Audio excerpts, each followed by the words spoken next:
नमस्कार, स्वागत है आपका study for life YouTube channel में। आशा है आप अपनी तैयारी को लास्ट मोमेंट का टच दे रहे होंगे, मेहनत कर रहे होंगे और लिखने की प्रैक्टिस कर रहे होंगे। और अगर ऐसा नहीं कर रहे हैं तो करना शुरू कर दीजिए, अधिक से अधिक प्रैक्टिस कीजिए, ये आपके लिए बहुत आवश्यक है। और ये समय कठिन समय है, कोरोना का समय है, दोबारा ये कोरोना बहुत खतरनाक साबित हो रहा है। तो प्लीज़ अपना ध्यान रखिए, अपने परिवार का ध्यान रखिए और जब तक कोई बहुत अति आवश्यक काम ना हो तब तक बाहर बिल्कुल मत निकलिए और घर में रहने का प्रयास कीजिए। हमारी शुभकामनाएं आपके साथ हैं कि आपकी तैयारी अच्छी रहे और ये कठिन दौर भी गुजरे और आप एक अधिकारी बने। और अगर आपने हमारे चैनल को सब्सक्राइब नहीं किया है तो प्लीज़ इसे सब्सक्राइब कर लीजिए, वीडियो को शेयर करते रहें, हमारे साथ बने रहें, जुड़े रहें। धन्यवाद। आज हम एक ऐसे टॉपिक पर बात करने वाले हैं जो अक्सर स्टूडेंट पूछते भी हैं और जब तैयारी के फेज़ में होते हैं या जनरली भी पढ़ाई कर रहे होते हैं किसी और एकेडमिक भी, तब भी स्टूडेंट इस समस्या से बहुत जूझता है। तो आज हम ऐसे टॉपिक पर बात करेंगे कि हमें कैसे बहुत समय तक याद रहे, कैसे हम चीज़ों को याद रख पाएँ और एग्ज़ाम में लिख पाएँ। तो इसी टॉपिक पर चर्चा करेंगे। आप हमारे इस वीडियो के लास्ट तक इस वीडियो को देखें। स्टूडेंट पूछते हैं, पहले तो मैं हिंदी पर ही थोड़ी सी बात कर लेती हूँ कि स्टूडेंट पूछते हैं मैम कोटेशन कैसे याद करें। तो कोटेशन के लिए आप एक काम करिएगा कि कोटेशन हमेशा गद्य के याद करने में थोड़ी समस्या होती है क्योंकि वो बहुत बड़े बड़े हो जाते हैं, 4-5 लाइन में होते हैं और गद्य हमारे मन को उतना लुभाता नहीं है। कविता है, सॉन्ग है, ये हमें जल्दी याद हो जाते हैं। तो कविता के साथ उतनी प्रॉब्लम नहीं होनी चाहिए, लेकिन फिर भी अगर किसी के साथ प्रॉब्लम है तो जो भी कॉमन कोटेशन रहते हैं जो लगभग ज़्यादातर वीडियो में, जैसे भक्ति काल से रिलेटेड कुछ आपने नोट कर लीजिए, रीति काल के कुछ नोट कर लीजिए, आधुनिक काल के कुछ जो उद्धरण हैं उन्हें नोट कर लीजिए, जिन्हें आपने क्वेश्चन में पिरोया होगा। जो आपके पास नोट्स होंगे या जिस भी क्लास से आप पढ़ रहे होंगे, आपने जहाँ पे पढ़ा होगा, उन्होंने जो उद्धरण लिखाए होंगे उन्हें आप एक जगह पेज पर, कॉपी पर, जहाँ भी चाहें एक जगह नोट कर लीजिए और समझिए कि वो आपका सोते समय एक नींद की टैबलेट है और सुबह उठकर आपकी गुड मॉर्निंग है। आप उसको बस यूं ही एक बार पढ़ जाइए। हम दावे से कह सकते हैं अगर आप डेली ऐसा करेंगे तो वो आपको याद नहीं करने पड़ेंगे, कब आपको कंठस्थ हो जाएंगे आपको पता भी नहीं चलेगा। रही बात गद्य की, तो गद्य के साथ जैसे कुछ बहुत प्रचलित उद्धरण हैं, शुक्ल जी के हैं या हजारी प्रसाद द्विवेदी जी के हैं, बहुत प्रचलित हैं। जैसे छायावाद का एक है, छायावाद को सूक्ष्म के प्रति, स्थूल के प्रति सूक्ष्म का विद्रोह कहते हैं, डॉक्टर नामवर सिंह ने कहा है। इस तरह के जो भी उद्धरण हैं वो भले गद्यात्मक हैं, वो आपको याद करने होंगे तो उन्हें लिख लीजिए क्योंकि वहाँ आप किंतु परंतु नहीं कर सकते, उन्हें आपको याद करना ही होगा। बहुत प्रचलित है, सबको याद रहते हैं। बाकी जैसे आपके उपन्यास के उद्धरण हैं, नाटक के उद्धरण हैं या कुछ हैं जो 5-6 लाइन में है, या किसी राइटर का भी स्टेटमेंट है अगर 5-6 लाइन में है तो गारंटी के साथ कह सकती हूँ कि लगभग लोगों को याद नहीं होता है। कुछ लोग हैं ब्रिलियंट होते हैं, लेकिन हम सामान्य की बात कर रहे हैं। तो जब इस तरह का लगे, अगर आपको बिल्कुल याद नहीं है, सिर्फ भाव याद है, तो आप नाम लिखकर वो भाव अपने शब्दों में बिना इन्वर्टेड कॉमा लगाए लिख दीजिए। अगर आपको कुछ याद है, एक आध शब्दों का हेर फेर हो रहा है, बाकी आपको याद है, पहली लाइन याद है, लास्ट लाइन याद है, बीच में कुछ भूल रहे हैं, तो आप उससे लिख दीजिए, बेझिझक लिख दीजिए, क्योंकि किसी को भी पूरा याद नहीं होता, कोई उतना ध्यान नहीं रखता। एग्जामिनर को भी पूरे गद्य के उद्धरण याद नहीं होते। हम लोग हिंदी पढ़ाते हैं, काव्य के हमको भी सारे उद्धरण याद रहते हैं, गद्य के सारे उद्धरण याद नहीं होते हैं। तो उससे बस ये लगना चाहिए कि आपने पढ़ा है, आपको आता है।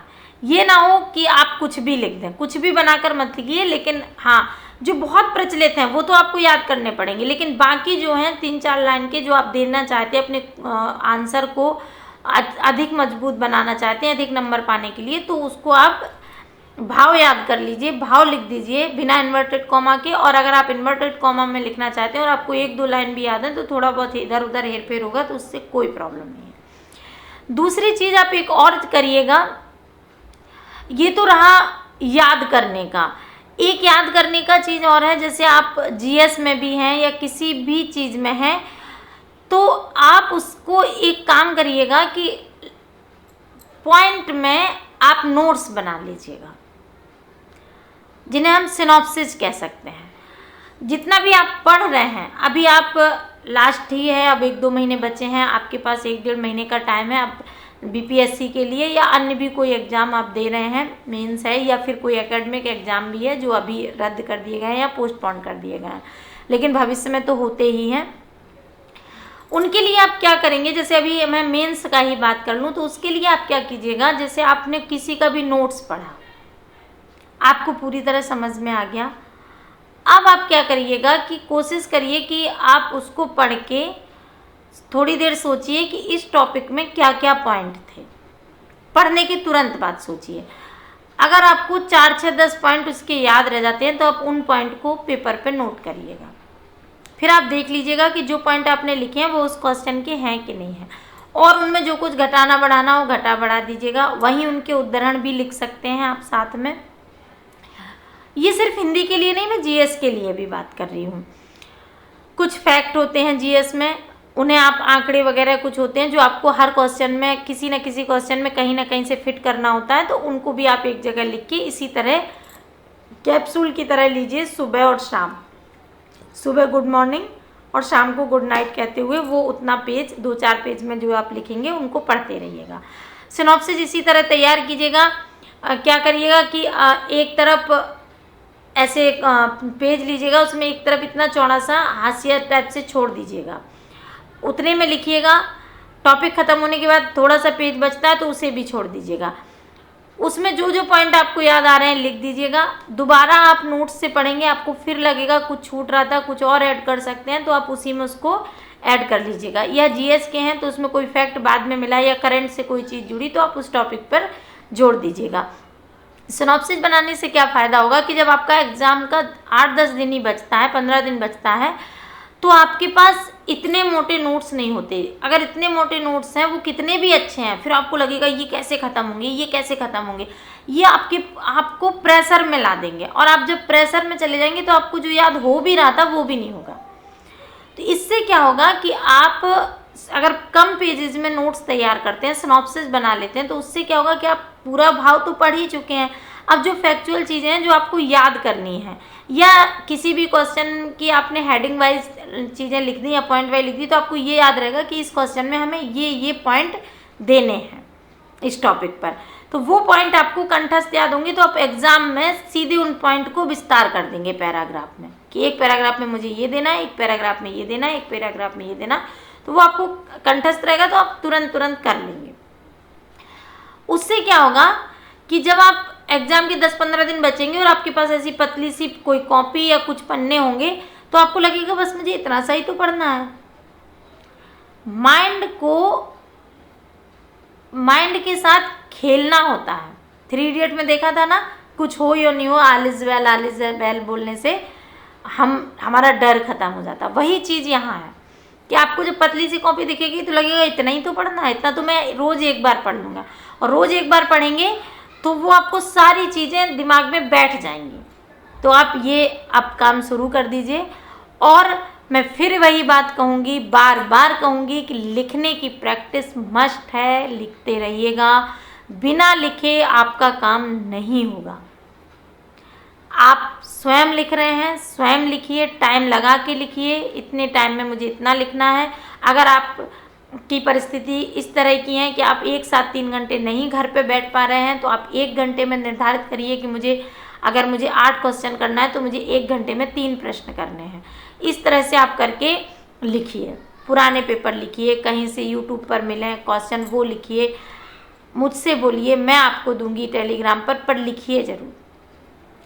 ये बहुत ज़रूरी है आपके लिए। अगर आप नहीं लिखेंगे तो कभी पास नहीं होंगे। लिखना, यहाँ ख़राब लिखोगे तो पेपर में अच्छा लिख के आओगे, यहाँ नहीं लिखोगे तो वो जो ख़राब घर पे लिखने वाले हो वही ख़राब आप पेपर में लिख के आओगे।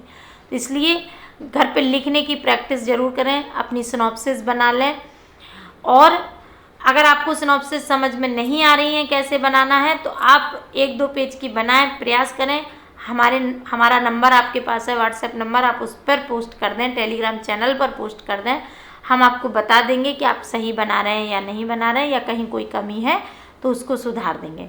आशा है आप आज से जुट जाएंगे। आज सिविल सर्विसेज डे है, आप संकल्प लीजिए कि हमको सिविल सर्वेंट बनना ही है। और आपको मैं ईश्वर से प्रार्थना करूंगी, शुभकामनाएं दूंगी आपको कि आप इस कोविड-19 के साथ साथ आप अपनी जो आपका लक्ष्य है, जो आपने सपना देखा है, उसको भी पूरा करें। धन्यवाद।